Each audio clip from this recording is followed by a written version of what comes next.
Hello everyone! Etie is an early archer who joins your army in Chapter 3 of Fire Emblem Engage.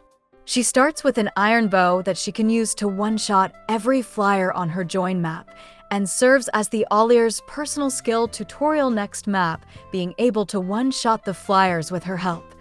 Or you can use Marth to double and kill the flyers before they can retaliate.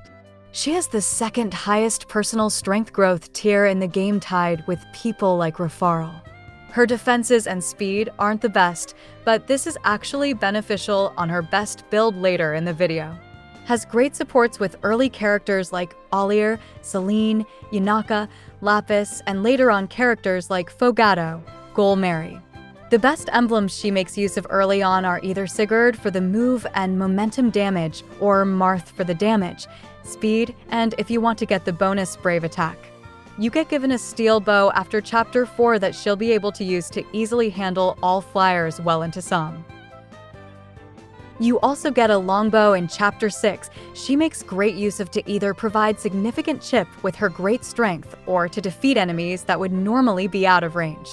Even without tools like Micaiah or Marth Mercurius, she can still hit level 10 by the time you get your first Master Seal pre-Chapter 8 with moderate usage, or even earlier if you do choose to give her favoritism kills or have her use Marth or Micaiah for their experience bonus.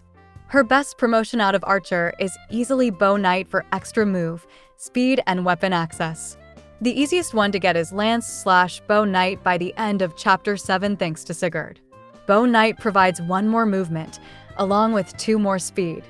Surprisingly, due to how bad some enemy speed are, Etie will be able to double enemies after promoting into Bow Knight even when Solm starts. I would recommend picking up Holdout from Roy before he leaves, since he won't rejoin until after Chapter 20.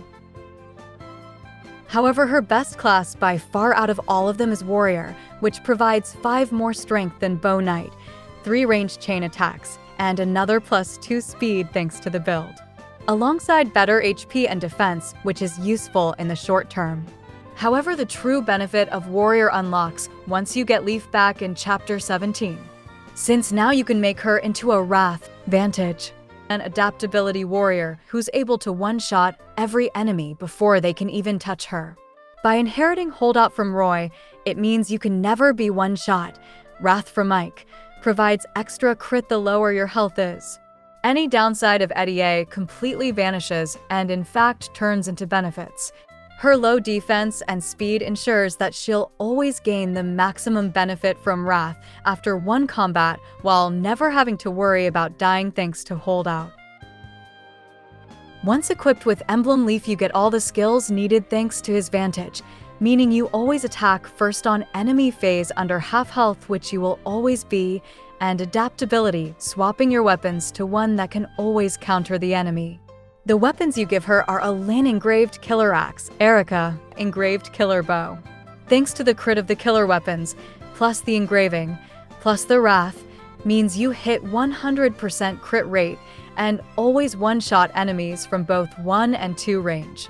The only thing that can kill you now are 3 range enemies such as Thoron users, but you can also give her a longbow to hit them first. You can use a Corrin engrave on the longbow, however, that's your last crit engraving without Camilla, and 3 range enemies are rare, so it's not necessary.